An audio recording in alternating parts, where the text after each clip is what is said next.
حمید مجید۔ حمد و صلات کے بعد محترم بزرگوں اور بھائیوں اور اسلامی بہنوں،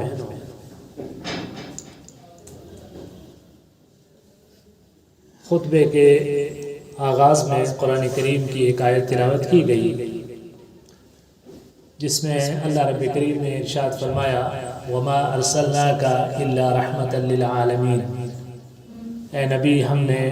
نہیں بھیجا آپ کو مگر تمام جہانوں کے لیے رحمت بنا کر۔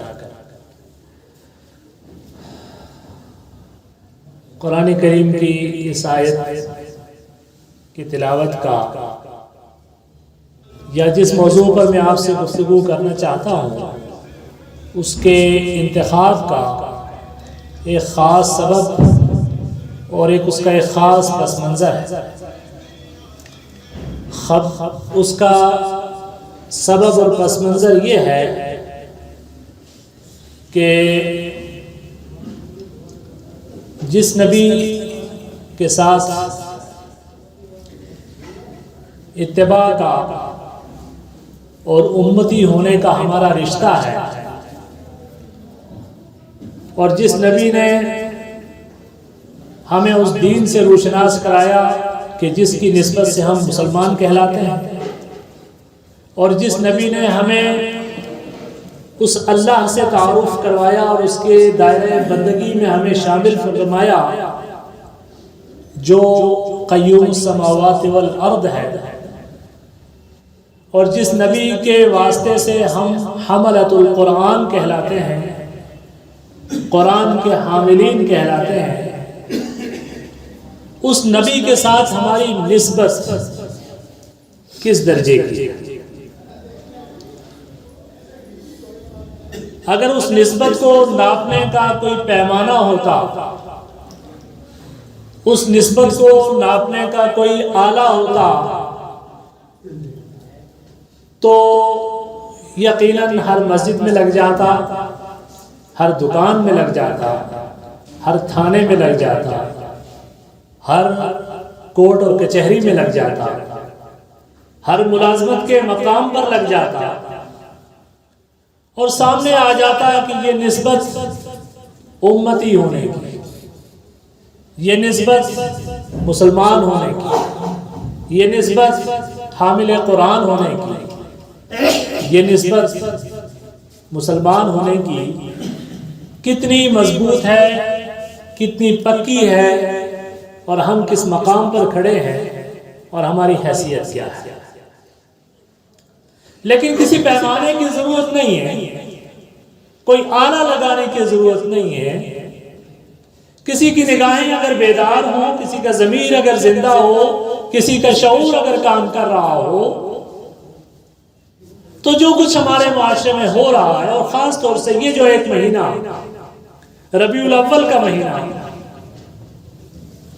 کہ جس نبی کو جس مہینے کو اس نبی کے ذکر سے خاص کر دیا گیا ہے عوامی توہمات کے اعتبار سے، اگر ہم تو اس بات کے قائل ہیں کہ سارے وقت، سارے زمانے، سارے اوقات اور سب مقام اس نبی کے ذکر سے وابستہ ہیں، لیکن جس انداز میں ایک موسم کو، ایک سیزن کو اور ایک دن کو اس نبی کے ذات سے وابستہ کر کے وہ دن منایا گیا، اور اس نبی کے ساتھ اپنی وابستگی کا اظہار جس انداز میں کیا گیا، میں سمجھتا ہوں اس سے بڑا پیمانہ اور اس سے بڑا معیار کوئی نہیں ہے یہ جانچنے کا کہ تعلق کی نوعیت کیا ہے، امتی ہونے کے تعلق کی نوعیت، مسلمان ہونے کے تعلق کی نوعیت، حامل قرآن ہونے کے تعلق کی نوعیت، اور محب رسول ہونے کے تعلق کی نوعیت کی کیا حقیقت ہے۔ گالیاں، اگلتی ہوئی زبانیں اور برسر منبر بولے جانے والے جھوٹ، اور وہ ساری کی ساری غیر اخلاقی حرکتیں، وہ بے حیائیاں کہ جس سے نب منع کرنے کے لیے نبی کریم صلی اللہ علیہ وسلم کو بھیجا گیا ہے، وہ سب کچھ ہم نے اس نبی کی محبت کے حوالے کے ساتھ دیکھا اور گوارا کیا، اور شاید وہ دن دور نہیں ہے کہ وہ سب چیزیں جو آج ہمیں ناگوار لگ رہی ہیں کل وہ ہمارے معمولات کا حصہ بن جائیں گے۔ آپ سمجھ لیجئے کہ یہ نوعیت ہے ہماری اس نبی کے ساتھ تعلق۔ چومی گویم مسلمانم بلرزم کہ دانم مشکلات لا الہ الا۔ جب میں خود کو مسلمان کہتا ہوں تو میں لرز پڑتا ہوں، چونکہ مجھے لا الہ الا اللہ محمد رسول اللہ کی مشکلات کا اندازہ،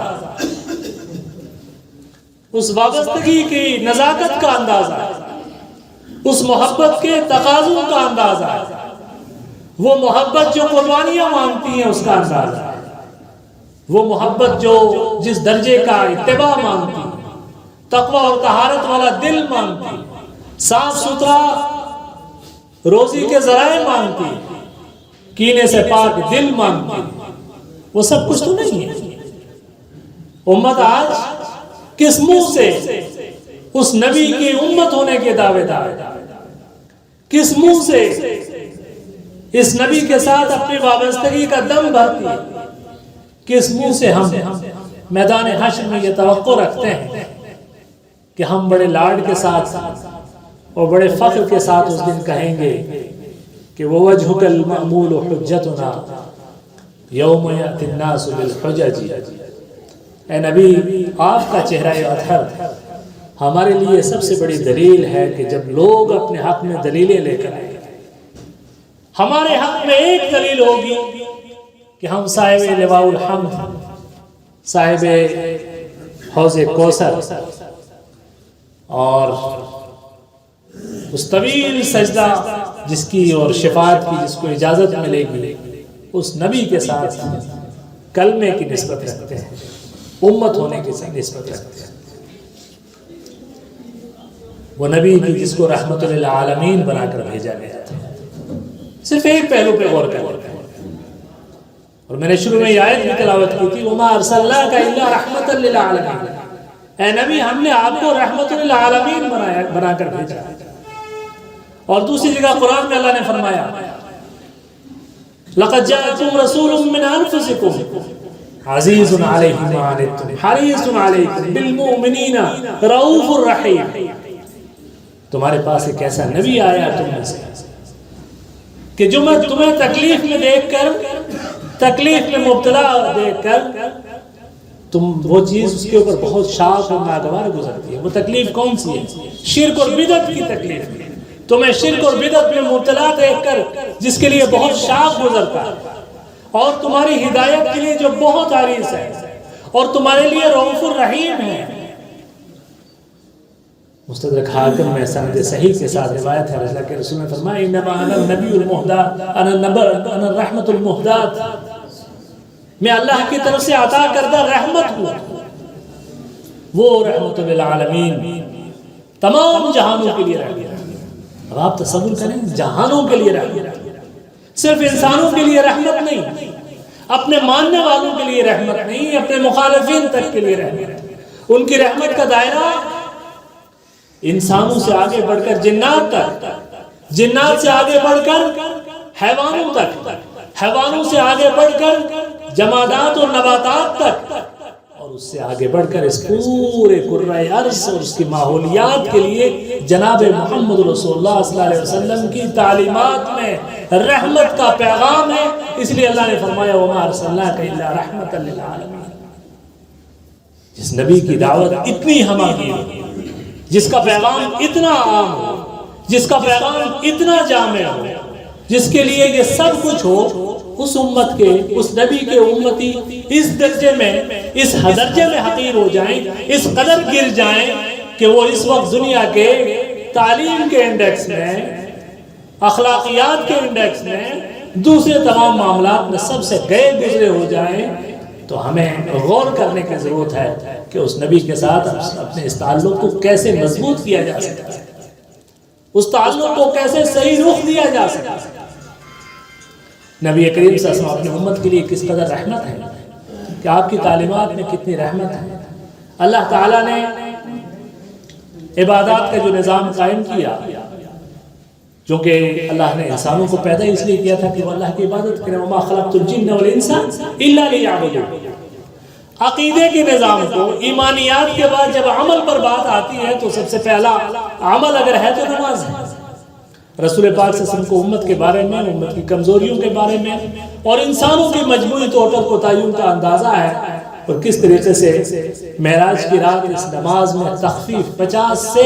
5 نمازوں تک کس طریقے سے وہ تخفیف کے لیے آپ صلی اللہ علیہ وسلم بار بار اللہ تعالیٰ کے حضور میں حاضر ہوتے ہیں. اور پھر اس کے بعد اس نماز کے سلسلے میں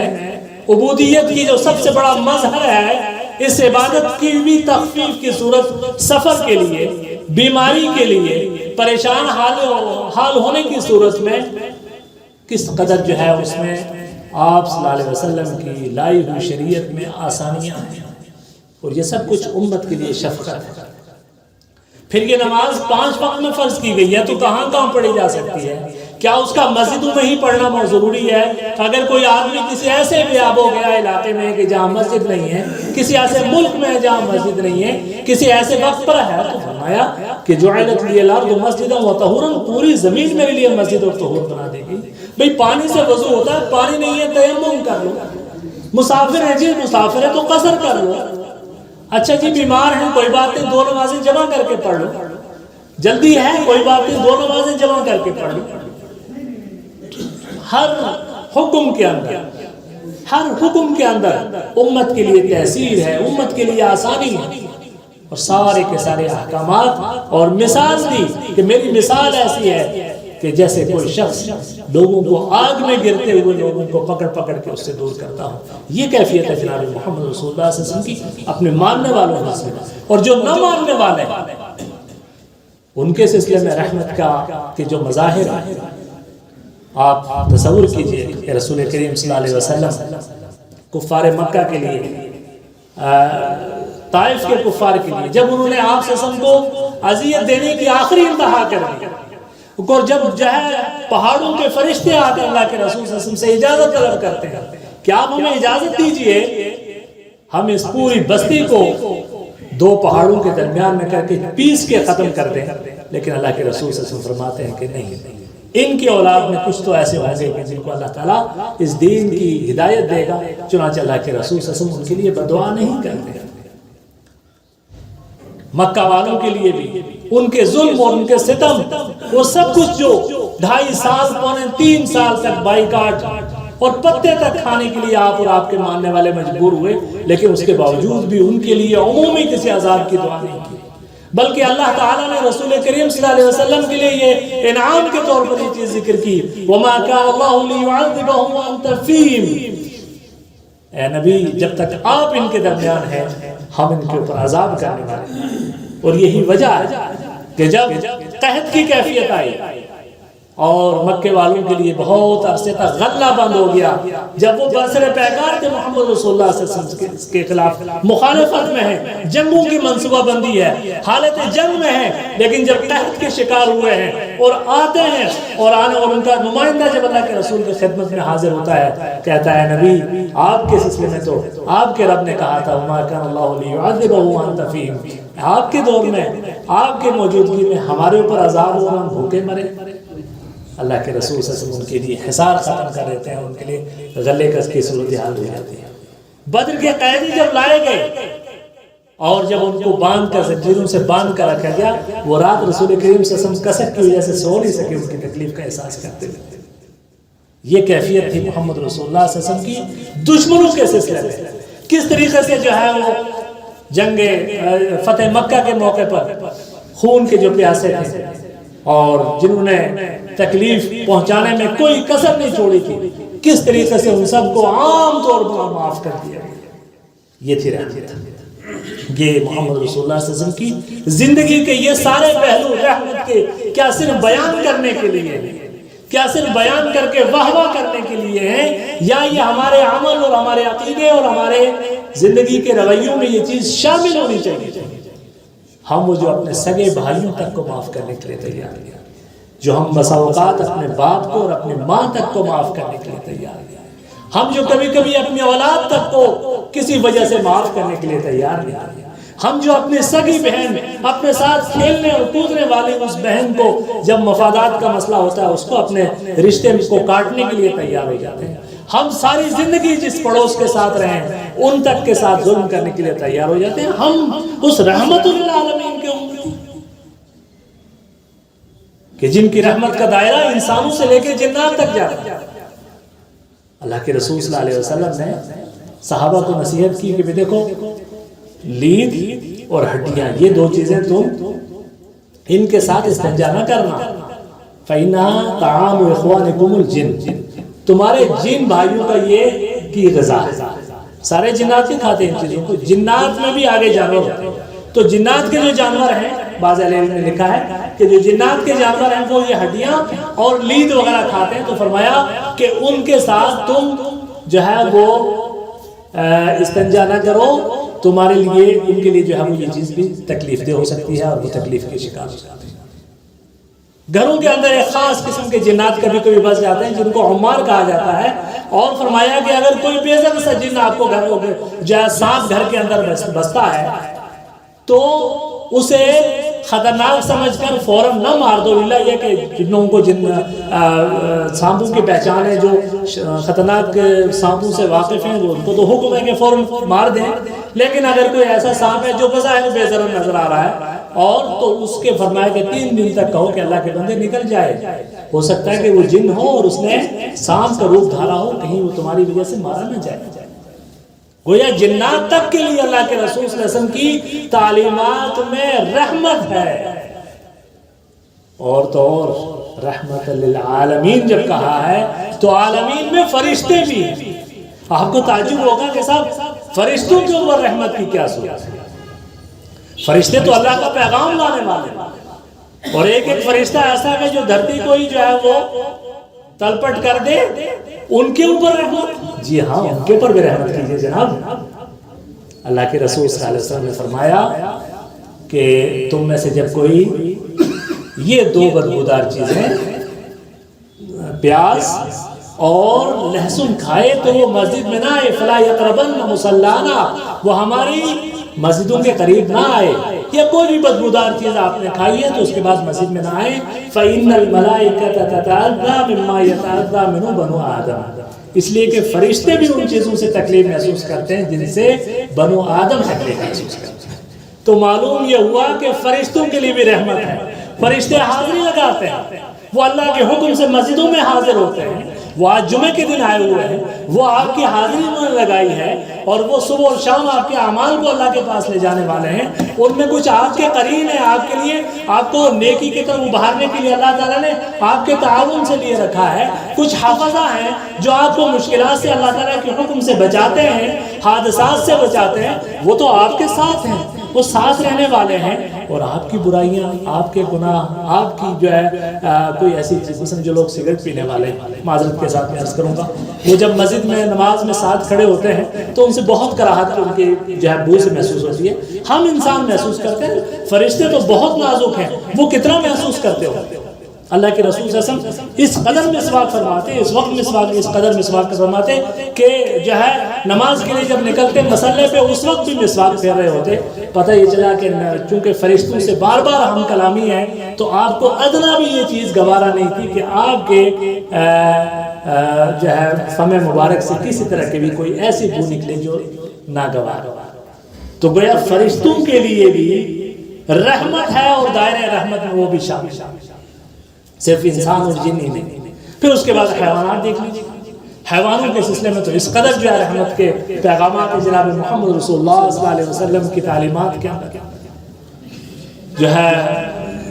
اللہ کے رسول صلی اللہ علیہ وسلم نے دیکھا کہ کچھ لوگ شکار کرنے کے لیے جانور کو باندھ کر، کسی بڑے جانور کو شکار کرنے کے لیے، درندے کو شکار کرنے کے لیے، کسی اور شکار کرنے کے لیے کچھ جانوروں کو باندھ دیتے ہیں، کسی پرندے کو، کسی بکری کو، کس طرح کے۔ اللہ کے رسول صلی اللہ علیہ وسلم سختی کے ساتھ منع فرمایا۔ عبادت ہے، ایک بڑی عبادت ہے قربانی،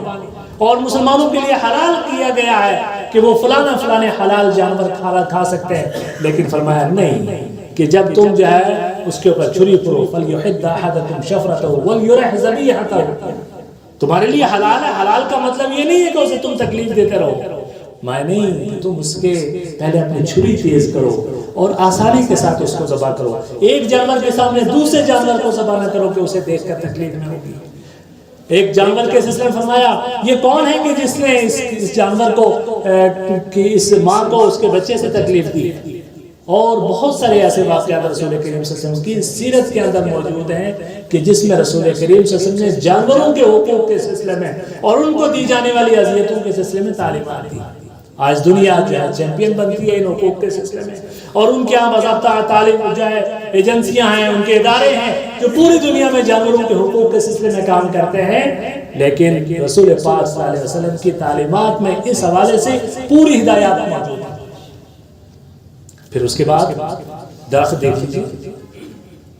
کوئی سوچ سکتا ہے آج درختوں کے بچاؤ کے سلسلے میں، جنگلات کے تحفظ کے سلسلے میں اور ان تمام چیزوں کے سلسلے میں بڑی جو ہے پوری دنیا کے اندر اس سلسلے میں آگاہی اور بیداری پائی جاتی ہے. یہ آگاہی اور بیداری رسول پاک صلی اللہ علیہ وسلم نے اس دور میں پھیلائی کی جب اس کا کوئی تصور. اللہ کے رسول صلی اللہ علیہ وسلم نے ایک خاص قسم کا درخت، بیری کا درخت، اسے درخت مبارک درخت قرار دیا گیا. بیری کا درخت مبارک درخت قرار دیا گیا. اور علماء کا ترجمہ ہے کہ خاص طور سے جن جگہوں میں بد اثرات، جنات وغیرہ یا اس طرح کی چیزیں ہوں، وہاں بیری کے اندر اللہ تعالیٰ نے یہ صفت رکھی ہے کہ وہ ان بد اثرات کو ختم کرنے والی چیز ہے. اس لیے جو شرعی رقیہ ہوتا ہے اس میں بیری کے پتے شامل کر کے اس کے ذریعے دعا کی جاتی ہے اور اس کے اندر اللہ تعالیٰ نے شفا رکھی ہے. تو فرمایا کہ بیری کا درخت کاٹنے والا ملعون ہے. اللہ کے رسول نے فرمایا کہ بیری کا درخت کاٹنے والا ملعون ہے. چنانچہ اس حدیث سے یہ رہنمائی ملتی ہے کہ درخت جو انسانوں کے لیے مفید ہیں، سائے کے اعتبار سے، پھل کے اعتبار سے، لکڑی کے اعتبار سے یا کسی اعتبار سے، ان درختوں کو بے دریغ کاٹنا اور ماحولیات کو نقصان پہنچانا یہ بھی ایک نقصان، یہ جو ہے لعنت کا سبب بنتا ہے. اللہ کے رسول صلی اللہ علیہ وسلم نے دوسرے موقع پر فرمایا. اب آپ تصور کیجئے کہ ہم ہواؤں کو ہم آلودہ کر رہے ہیں، فضاؤں کو ہم آلودہ کر رہے ہیں، اور کس طریقے سے جو ہے ہم مختلف قسم کے، آپ تصور کر لیجئے ابھی پورے ملک کے اندر جو ہے بات چل رہی تھی ابھی اس پچھلے عرصے میں کہ بھی مائک کا اور لاؤڈ سپیکروں کا غلط استعمال ہے. حقیقت یہ ہے کہ اگر سب سے بڑا کوئی مجرم طبقہ ہے لاؤڈ سپیکر کے غلط استعمال کا تو وہ لوگ ہیں کہ جو دین کے ساتھ اپنی نسبت رکھتے ہیں. ہمارے لیے 5 وقت کی اذان اللہ تعالیٰ نے مقرر کی تھی اور اس کے لیے بلند آواز ہونا، دور تک اس کی آواز کا پہنچنا ضروری ہے. اور اس سے نہ تو کسی کو تکلیف تھی، نہ کسی قانون کو کوئی قانون اس میں آڑے آتا تھا، اور نہ کسی، یقین مانیے کہ یورپ میں برلن کے اندر جو پہلی بار اذان کی آواز کی اجازت دی گئی عوامی طور پر، تو سینکڑوں غیر مسلم جا کے توجہ کے ساتھ اس اذان کو عقیدت کے ساتھ سن رہے تھے، اس آواز کی حلاوت کو محسوس کر رہے تھے. پنجاب کے وہ علاقے کہ جہاں کی مسجدیں 47 میں اجڑ گئی اور وہ مسجدیں دوبارہ بسی اور وہاں اذانیں ہونے لگی، ہزاروں کی تعداد میں غیر مسلم خوشی کے مارے جو ہے گھروں سے باہر نکل آئے کہ 50 60 70 سال کے بعد آج ہم نے یہ آواز سنی ہے اور ہمارے کانوں کو یہ خوبصورت آواز پہنچی. اس اذان سے کسی کو کوئی تکلیف نہیں. اذان تو رحمت ہے، رحمت کی نوید ہے. غیر مسلم میں جو انسانیت اور انصاف رکھنے والے ہیں وہ اس اذان سے کوئی چڑھنے والا نہیں ہے. تکلیف ہوتی ہے اس وقت آپ کو کہ جب اس اذان کے ساتھ آپ نے سابقے اور لاحقے لگا دیا، اور جب اس اذان کو اذان نہیں لینے دیا اس کے ساتھ آپ نے کیا کیا نعرے شامل کر دیا. جب اس مائک کو آپ نے لوگوں کو دھمکانے اور گالیاں دینے اور لوگوں کو شو کے لیے شور و شغب کی جب آپ نے کوشش کی، تو اب یہ اذان تک بند کرنے کی پوزیشن جو پورے ہندوستان کے اندر جگہ جگہ آئی ہے. آپ تصور کر لیجیے 3 طلاق کا مسئلہ دیکھ لیجیے، آپ حلالے کا مسئلہ دیکھ لیجیے، آپ مسجدوں کے اندر عورتوں کا جانے کا مسئلہ دیکھ لیجیے. جتنے مسائل کے سلسلے میں آج حکومتیں قانون سازی کر رہی ہیں اور مسلمان پریشان ہیں، حقیقت یہ ہے کہ اس کے پہلے مجرم ہم.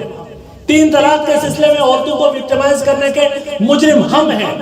مسجدوں اور اداروں کے اندر اور مدرسوں کے اندر حلالہ سینٹر کر کے بدکاری کرنے والا دین کے ساتھ وابستہ طبقہ تھا. آج اگر ان کو ان کے لیے قدغن لگی ہے تو میں سمجھتا ہوں کہ اللہ تعالیٰ اس بات پر قادر ہے. ان تتولوا یستبدل قوما غیرکم، اگر تم جو ہے روگردانی کرو گے اللہ کسی سے بھی کام لے سکتے ہیں. یقین مانیے کہ جتنی امتیں ہیں ان میں سب سے زیادہ اپنے آپ کو معزز اور مکرم امت سمجھتے تھے کون؟ یہود و نصارہ، نحن ابناء اللہ واحباؤ. لیکن جب ان کی غفلت اور ان کی سرکشی اور ان کی بدکاریاں اپنے عروج پر پہنچی اور اللہ تعالیٰ نے ان کو سزا دینے کا ارادہ کیا، تو آپ کو پتا ہے کہ اللہ نے سزا کس طریقے سے دی؟ ان کو سزا اس طریقے سے دی کہ وہ بیت المقدس، وہ ہیکل سلیمانی کہ جس کی بنیاد حضرت ابراہیم نے رکھی، حضرت اسحاق نے رکھی، حضرت سلیمان و داؤد نے جس کی تعمیر میں حصہ لیا، جسے ہیکل سلیمانی کہا جا سکتا تھا، 4 نبیوں کے ساتھ جس کی نسبت تھی، اس ہیکل سلیمانی کو اپنے ایک دشمن بخت نصر سے گروا دیا اللہ تعالیٰ. کیا اللہ اس بات پر قادر نہیں تھا؟ وہ ابرہہ کو منا کے اندر روک کر بھوس بنا دینے والی ذات کیا اس بات پر قادر نہیں تھی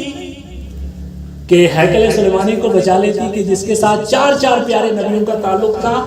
لیکن چونکہ یہود کو پوری سزا دینی تھی، ان کا غرور توڑنا تھا، ان کا یہ تصور توڑنا تھا کہ ہم اللہ کے بیٹے اور اللہ کے محبوب ہیں. اللہ نے فرمایا کہ نہیں، لیس بِأَمَانِيِّكُمْ وَلَا أَمَانِيِّ أَهْلِ الْكِتَابِ مَنْ يَعْمَلْ سُوءًا يُجْزَ بِهِ. نہ تمہاری خوش فہمیاں کام آئیں گی، نہ اہل کتاب کی خوش فہمیاں کام آئی تھی. مَنْ يَعْمَلْ سُوءًا يُجْزَ بِهِ، جو برائی کرے گا اس کا بدلہ پائے گا، چاہے وہ یہود ہوں یا مسلمان ہوں. اللہ تعالیٰ کے ساتھ سگا رشتہ کسی قوم کے ساتھ نہیں ہے. جو نبی کی تعلیمات کو چھوڑے گا اللہ عذاب کسی صورت میں بھی نافذ کر سکتا ہے.